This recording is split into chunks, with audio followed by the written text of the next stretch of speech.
그 TV 프로 이렇게 돌리잖아요. 채널 가지고 계속 돌리시죠. 돌리시다가 어디에서 멈추세요? 스포츠를 좋아하시는 분들은 스포츠에서 멈출 테고, 또 바둑, 네? 바둑을 또 좋아하시는 분들은 바둑 프로그램을 좀 멈추십니다. 세계 테마기에 좋습니다. 근데 저 같은 경우에는 상담 쪽의 이야기들에 관심이 좀 있어요. 그래서 이제 어제도 TV를 이렇게 돌리다가 보니까 그 금쪽 상담소라는 그 오은영 씨가 하는 그런 프로그램이 있어서 잠깐 봤습니다. 편승엽 씨가 나왔더라고요. 편승엽 씨 가수 있잖아요. 예전에 제가 한참 직장 다니고 할 때 저도 한참 불렀던 노래의 주인공 같아요. 근데 그 딸들하고 같이 나왔는데 이분이 3번을 결혼하고 3번을 이혼을 했어요. 그 상처가 얼마나 크겠어요. 그 아이들도 부모랑 같이 살지 못하고 할머니하고 할아버지하고 자랐더라고요. 그러니까 상처들이 굉장히 많이 있었겠죠. 근데 또 2번째 결혼이 기른정 씨랑 굉장히 유명한 분이잖아요. 근데 그분하고 결혼을 했다가 바로 헤어지면서 하여튼간 사람들 세간의 어떤 그런 그 관심에 집중이 되는 그런 경우를 겪게 돼요.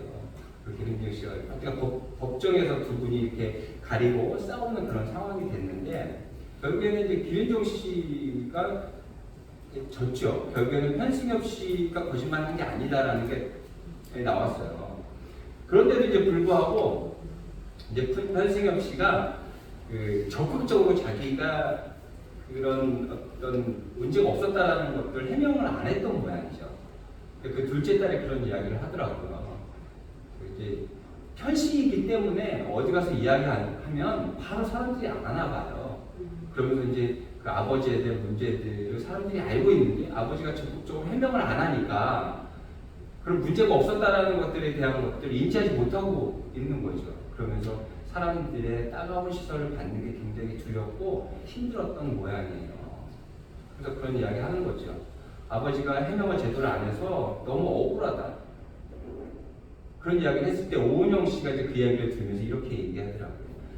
그런 억울함이 마음속에 화로 남게 되고 그 화를 해결하지 못하니까 결국에는 우울증 증세가 그 삶 안에서 드러나게 된다. 그런 얘기를 하더라고요. 저도 그 이야기를 저도 화가 좀 있거든요. 저도 이렇게 화가 좀 있어서 그 화가 왜 있는 걸까라고 이렇게 생각을 해봤더니 여러 가지 이렇게 추측해 볼 수 있는 그런 일들이 있는 것 같아요.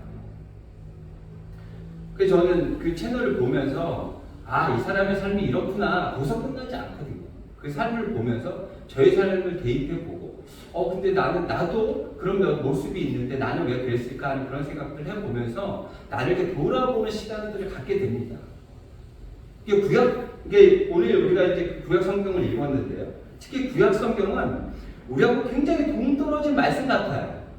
어떤 때 굉장히 잔인하기도 하고 굉장히 초자연적인 어떤 그런 모습들이 지금을 살아가는 우리들하고는 좀 다른 그런 세상의 모습 같기도 해요. 그런데 이 구약의 이 말씀도 있잖아요. 분명히 우리가 살아가는 그 모습과 같습니다. 그렇기 때문에 우리가 그 TV에 나오는 그 프로그램을 보고 우리의 모습을 대입해보고 나의 모습을 돌아보는 것과 같이 그것보다 더 중요하게 이 성경을 통해서 우리의 모습을 돌아보고요. 이 말씀을 우리 삶 안에 적용시켜서 우리의 모습이 어떠한지를 돌아보면서 또 새로운 모습, 하나님께서 말하시는 모습으로 나아가는 그런 시간이 오늘 되어야 될 줄로 믿습니다. 말씀을 보도록 하겠습니다. 1절입니다. 주 여호와께서 내게 이와 같이 보이셨느니라. 보라, 여름 과일 한 광주리입니다. 그가 말씀하시되 아모스야 내가 무엇을 보느냐. 내가 이르되 여름 과일 한 광주리입니다. 하며 여호와께서 내게 이르시되 내 백성 이스라엘의 끝이 이르렀은즉 내가 다시는 그를 용서하지 아니하리니. 이 아모스는요 어느 시대에 있었던 선지자냐면 이스라엘이 북이스라엘과 남유다로 이제 갈리게 됩니다. 근데 북이스라엘에서 활동했던 선지자예요, 아모스는. 그리고 이때는 하나님께서 이런 환상을 통해서 그때 상황들을 보게 하시고 앞으로 어떤 일들이 있을 거다라는 것들을 환상으로 많이 보여주세요. 그래서 아모스에게도 환상으로 보여주고 계시는 거예요. 내가 무엇을 지금 보고 있느냐 그랬더니 여름과를 한 강줄이 라고 지금 이야기하고 있어요. 근데 그 내용을 이렇게 보면 잘 이해가 좀 안 되는 부분들이 있는데 이것을 이해하려면 어디로 가야 되냐면 이사야서에 가면 정확하게 이 말씀을 이해할 수 있는 부분들이 있어요. 이사야서 5장입니다.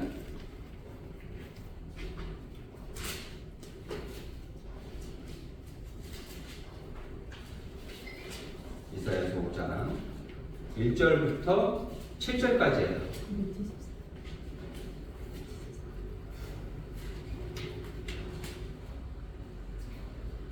찾으셨으면 제가 한번 쭉 읽어볼 테니까 한번 쭉 따라와 보세요.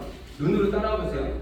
나는 내가 사랑하는 자를 위하여 노래하되 내가 사랑하는 자의 포도원을 노래하리라. 내가 사랑하는 자에게 포도원이 있으며 심히 기름진 산나루다. 포도원이 있는데 기름졌대요. 땅을 파서 돌을 제하고 극성품 포도나무를 심었도다. 그 중에 망대를 세웠고 또 그 안에 술틀을 닫도다. 좋은 포도 맺기를 바랐더니 들포도를 맺 기름지고요. 그래서 그 좋은 포도를 얻어가지고 술틀에 포도주까지 낼 생각까지 다 하고 있었는데 결국에 들포도를 맺었대요. 들포도는요 먹지 못하는 포도예요. 그래서 결국에는 짐승들이 먹게 되겠죠. 3절이에요. 예루살렘 주민과 유대 사람들아 구하노니 이제 나와 내 포도원 사이에서 살인을 판단하라. 내가 내 포도원을 위하여 행한 것 외에 무엇을 더할 것이 있으리. 최선을 다해서 하나님께서는 이스라엘 백성들에게 많은 것을 허락해 주셨어요. 내가 좋은 포도 맺기를 기다렸거든. 들포도를 맺으면 어찌 됨인고. 너희들에게 필요한 것들을 모든 것들을 다 줬는데도 불구하고 너희의 삶은 어떻게 들포도 같은 그런 삶을 살아갈 수밖에 없냐. 그렇게 이야기하고 계시는 거예요. 이제 내가 내 포도원에 어떻게 행할지를 너희에게 이르리라. 내가 그 울타리를 걷어 먹힘을 당하게 하며 그 담을 헐어 짓밟히게 할 것이요. 내가 그것을 황폐하게 하리니 다시는 가지를 자르거나 북을 돋우지 못하여 찔레와 가시가 날 것이며 내가 또 구름에게 명하여 그 위에 비를 내리지 못하게 하리라 하셨습니다. 하나님께서 좋은 땅을 주시고 좋은 나무를 주시고 그래서 좋은 포도를 맺기를 바라셨는데 이스라엘 백성들은 들포도 하나님께서 바라시지 않는 그런 제약된 모습을 살았던 것을 볼 수 있어요. 다시 돌아가 볼까요? 한 강주리의 과일들인데 그 과일들이 사람들이 먹지 못할 그런 과일이었던 것이죠. 그러시면서 뭐라고 그러시냐면 내 백성 이스라엘의 끝이 이르렀은지. 이제 보세요. 열매를 맺어가지고 열매를 땄어요. 근데 열매가 마음에 안 들어요. 이제 어떻게 할 거예요? 다시 내년을 기다릴 수밖에 없어요. 이제 다시 다른 수업을 통해 가지고 다시 좋은 열매를 얻을 수 없어요. 이제 끝이라는 거예요. 할 수 없어요. 기회를 주셨거든요. 지금 기회를 주셨어요. 이스라엘 백성에게 기회를 주셨는데 그 기회를 살리지 못한 거죠. 하나님 말씀대로 살기를 바라시고 기회를 줬는데도 불구하고 이스라엘 백성들이 하나님께서 바라시는 삶을 살아내지 못했어요. 그래서 하나님이 화가 많이 나셨습니다. 그래서 하나님께서 뭐라고 하시냐면 3절 그날의 궁절의 노래가 애곡으로 변할 것이다. 노래하고 춤춘 모든 것들이 슬픔으로 변한대요. 곳곳에 시체가 많아서 사람이 잠잠히 그 시체들을 내어버리라. 주 여호와의 말씀입니다. 정말 무섭습니다. 하나님께서 바라시는 삶을 살아내지 못했더니 하나님께서 벌하신 그 징벌이 어떤 벌인지 정말 두려운 말씀을 하고 계세요. 그렇다라고 한다면 이스라엘 백성들이 어떻게 살았기에 하나님께서 선민이라고 택하시고 허락하셨는데도 불구하고 어떻게 살았기에 이런 벌을 주시는지 한번 볼까요? 4절입니다. 가난한 자를 삼키며 땅에 힘없는 자를 망하게 하려는 자들아 이 말을 들으라. 너희가 이르기를 월삭이 언제 지나서 우리가 곡식을 팔며 안식일이 언제 지나서 우리가 밀을 내게 하였고 에바를 작게 하고 세계를 크게 하여 거짓 저울로 속이며 은으로 힘없는 자를 사며 친 한 켤레로 가난한 자를 사며 찌꺼기 밀을 팔자 하는도다. 은으로 힘없는 자를 사며 친 한 켤레로 가난한 자를 사며 찌꺼기 밀을 팔자 하는도다. 없는 사람에게는요 신 한 켤레도 있잖아요. 굉장히 소중합니다. 이 말씀에 딱 맞는 그 드라마 하나를 봤어요. 그 사냥개들이라는 그 넷플릭스에서 하는 드라마거든요. 근데 그 드라마인데 아까 이제 잠깐 내용을 봤는데 어떤 내용이냐면 이런 내용이에요. 이제 사채업자들, 큰 사채업자예요. 아주 이제 악한 이제 주인공인데 악한 주인공으로 나오죠. 이 사람들이 어떻게 자기의 사업을 확장해 가냐면 노숙자를 찾아갑니다. 그래서 그렇게 이야기하죠. 나라에서 정책이 남았다. 당신이 동의를 하면 나라에서 너를 도와줄 것이다. 그런데 너의 주민등록증이 필요하다. 왜? 신고를 해야 되니까. 그래서 그 주민등록증을 받아서 갑니다. 근데 그 받아서 가서 뭘 하냐면 그걸로 다른 사채업자에게 그 신분증을 주고 돈을 빌려요. 그러면 그 돈을 빌리면 그 돈의 책임은 누가 져야 됩니까? 그 신분증을 빌려준 사람이 책임져야 되는 거예요. 그렇게 자기들은 많은 자금을 확보하게 되죠. 그 자금을 통해 가지고 세상에 힘 있는 사람들을 섭외합니다. 그 사람들 자기 발밑에 두고 조금씩 아니 많이씩 자신들이 욕심을 채워나가죠. 근데 여기서 보면 있잖아요. 그 없는 사람들을 못 살게 하려고 이 사람들이 일부러 그러는 건 아니에요. 자신들이 욕심을 채우려고 다른 사람들을 사용하는 거죠. 존중하지 않는 거예요. 그 사람들이 어떻게 되는지 그런 건 안중에도 없어요. 내 것만 채우면 돼요. 지금 보면 가난한 자를 삼키며 땅에 힘없는 자를 망하게 하는 자들아 이 말을 들으라. 꼭 남에게 얘기하는 것 같아요. 근데 우리에게 하는 이야기예요. 내가 조금 더 편안하고 다른 사람의 해를 끼친 적은 없는지, 내가 조금 더 많이 가지려고 다른 사람에게 피해를 준 적은 없는지, 이 말씀을 통해서 보아요. 처음에 말씀드렸던 것처럼 이 구약의 성경은 어떤 때는 정말 이해 안 되는 그런 부분들도 있어요. 하지만 그 말씀을 조목조목 하나하나 풀어다 보면 이 말씀들이 정말 우리 삶 안에 현상으로 나타나는 그 말씀이라는 걸 깨닫게 되죠. 그러니까 결국에는 이 말씀이 저에게, 여러분들에게 주신 하나님의 말씀이다라는 것을 바로 제대로 깨달아야 하는 거예요. 그리고 또 이런 이야기를 하십니다. 너희가 이르기를 월삭이 언제 지나서 우리가 곡식을 팔며 안식일이 언제 지나서 우리가 밀을 내게 하였고 에바를 작게 하고 세계를 크게 하여 거짓 저울로 속이며. 월삭 아시죠? 월삭 예배 아세요? 첫 달, 그러니까 한 달에 첫날을 하나님한테 예배를 드리는 거예요. 속죄제, 번제를 드렸던 날이기도 하답니다. 율법에. 그리고 안식이 나옵니다. 오늘도 우리는 예배하죠. 일주일에 한 번씩 하나님을 예배합니다. 근데 그 예배하는 그 시간에 있잖아요. 어떤 생각을 하냐면 곡식을 어떻게 하면 팔고 또 밀을 어떻게 하면 팔고, 근데 그것을 제대로 파는 것도 아니에요. 에바는 부피를 얘기하는 거고 세계를 크게 그 중량을 얘기하는 건데 어떻게 하면 이것들을 거짓 저울로 속일까? 하나님을 예배하고 있는데 어떻게 하면 사람들을 속여가지고 내 욕심을 채울까? 라고 생각한다는 거예요. 이거는요 정말 말도 안 되는 그런 모습 같죠? 근데 우리 모습이 이라는 거예요. 하나님을 예배한다고, 하나님을 찬양한다고, 하나님 앞에, 하나님의 자리에 나와 있으면서도 다른 생각을 하고 있다면 이 모습과 다르지 않죠. 이 시간은 하나님만을 생각해야 돼요. 다른 걱정거리 아니면 다른 정말 많은 내 인생의 비중을 차지하는 그런 생각들까지도 다 이 시간을 내려놓고 하나님만을 생각하고 하나님만을 바라고 하나님만을 기억하고 하나님 말씀에 집중해야 되는 그 시간이 바로 이 시간이다라는 것을 이야기하고 있는 거예요. 성경에서. 우리가 볼 때 야 이거 진짜 양아치네. 어떻게 이럴 수 있어? 하나님 앞에 나와갖고 어떻게 다른 사람 속일 생각? 아니요. 무슨 모습이니까요. 하나님 앞에 정말 은혜롭게 찬양하면서 마음속에는 다른 제약된 생각들을 갖고 있다면 이 사람들과 별반 다르지 않다는 것을 우리는 생각해야 됩니다. 이런 자들에게 하나님은 벌하시죠. 어떻게 벌하시냐면 제가 한번 쭉 읽어볼게요. 따라가 보세요. 7절부터 쭉 읽겠습니다. 한번 같이 읽을까요? 7절부터 쭉 한번 읽어볼게요. 10절까지 읽을까요? 시작. 여호와께서 야곱의 영광을 두르고 맹세하시되 내가 그들의 모든 행위를 절대로 잊지 아니하리라 하셨나니 이로 말미암아 땅이 떨지 않겠으며 그 가운데 모든 주민이 애통하지 않겠느냐.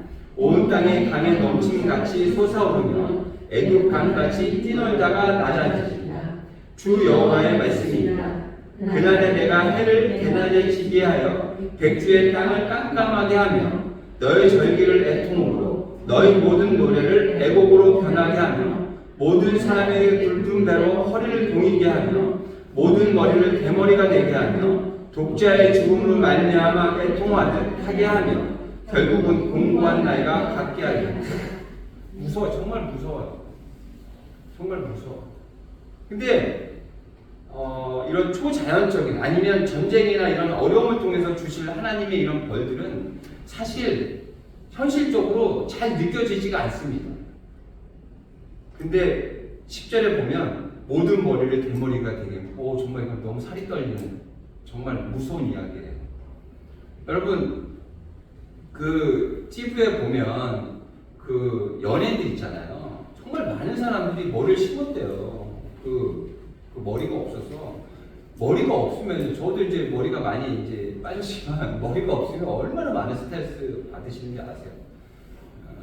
그것 때문에 굉장히 많이 힘들고 어렵습니다. 그래서 연예인들은 머리를 심었다고 그러고요. 제가 이렇게 어디 이렇게 다니다 보면 약을 먹고 있다는 사람들이 한둘이 아니에요. 거의 다 이렇게 한 40대, 50대 되는 이런 남자들은 약을 먹어서 머리를 관리하는 그런 사람들도 굉장히 많습니다.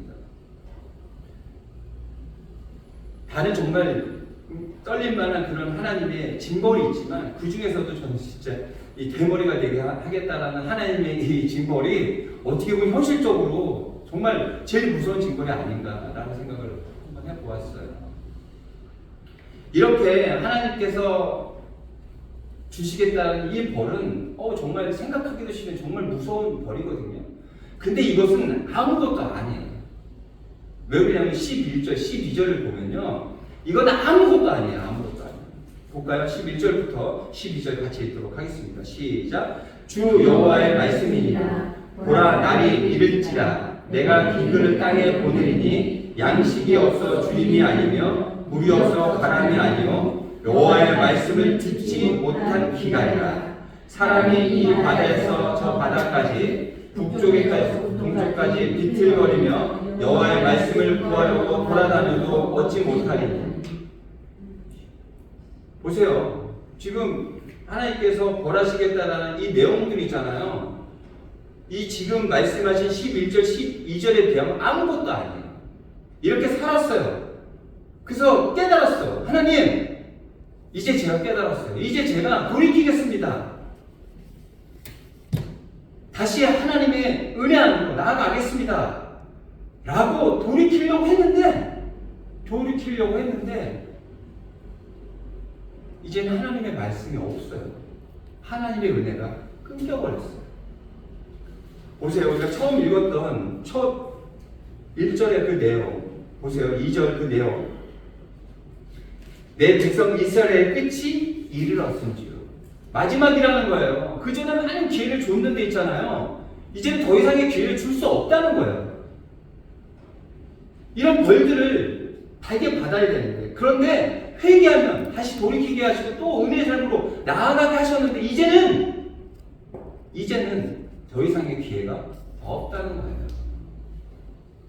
우리에게 주신 하나님의 말씀이에요. 언젠가는 우리에게도 이러한 날이 올 거예요. 여호와의 말씀을 구하려고 돌아다녀도 하나님의 은혜를 그렇게 구할 수 없는 그 날이 우리에게 분명히 올 거다라는 것을 지금 성경에서 이야기하고 있는 거예요. 오늘 제목이 무엇입니까? 지금 바로 그때입니다. 우리가 깨달아 알아야 될 때, 이 날이 오기 전에 마지막 때가 와서 하나님의 은혜를 구하고 말씀을 구하려고 해도 그 말씀을 구하지 못하면 그때가 오기 전에 지금 돌이키고 회개하고 하나님의 말씀으로 나아가고자 하는 그때가 바로 오늘이어야 한다는 거예요.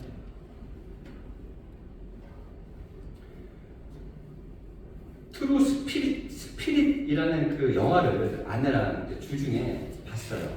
근데 보다가 이제 하도 졸려가지고 조금 보다가 이제 잠을 자느냐고 이제 마지막까지 보지는 못했는데, 그 영화는 실화를 바탕으로 했던 영화입니다. 한 청소년 여자아이가 무동력 요트를 타고 있잖아요. 그 바다를 통해서 세계 일주를 하는 그런 영화예요. 저는 세계 일주를 하게 한 그 부모들을 보면서 있잖아요. 야, 저 부모들 너무했다.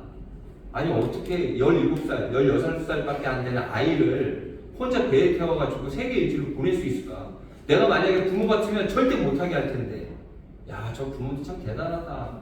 진짜 강심장이다. 라고 생각했거든요. 근데 제가 내용을 잘 모르잖아요. 그래서 이제 그 내용을 좀 살펴봤어요.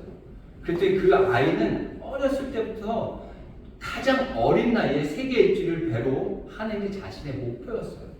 그래서 어렸을 때부터 훈련을 계속해서 했어요. 사람들이 후원을 받고 훈련을 하고 그렇게 준비를 해왔던 거예요. 그래서 그 꿈을 이루려고 하는 거예요. 이제 나이가 좀 더 먹으면 최연소가 되지 않아요. 최연소로 그 꿈을 이루고 싶은 거예요. 그때밖에 할 수밖에 없어요. 그 시간대, 그 나이대밖에 할 수 없어요. 죽음을 무릅쓰고 죽을 수도 있어요. 정말 위험한 일이거든요. 근데 자신의 꿈을, 그 꾸었던 꿈을 이루는 그런 영화였던 거예요. 그때가 아니면 본인이 꾸었던 그 꿈을 이룰 수 없는 그런 상황이에요. 그러다 보니 그 부모님도 정말 가슴이 아프고 걱정이 되지만 딸을 바다로 보낸 거죠. 1분 1초도 그 부모는 편하게 있을 수가 없어요. 어떤 소식이 전해올지 계속해서 긴장하고 있습니다. 그때가 지금이에요, 여러분. 우리에게 주어진 그때가 지금이에요. 하나님의 말씀이 언제 끊길지 모릅니다. 그 은혜가 언제 끊길지 몰라요. 하지만 오늘은 하나님께서 우리에게 말씀을 허락하셨고 은혜를 허락해 주십니다. 그때가 오늘 이뤄야 돼요. 내 모습을 돌아보고 하나님께서 바라시는 그 말씀대로 살았는지 하나님 앞에 회개하며 무릎 꿇고 나아가는 그 시간이 오늘 이뤄야 돼요. 하나님 말씀대로 살아가겠다고 결단한 그 날이 오늘이어야 합니다. 오늘 그렇게 결단하시고 하나님의 말씀을 나아가겠다고 그렇게 나아가시는 우리 다세움 교회 교우들 되시기를 바랍니다. 아멘.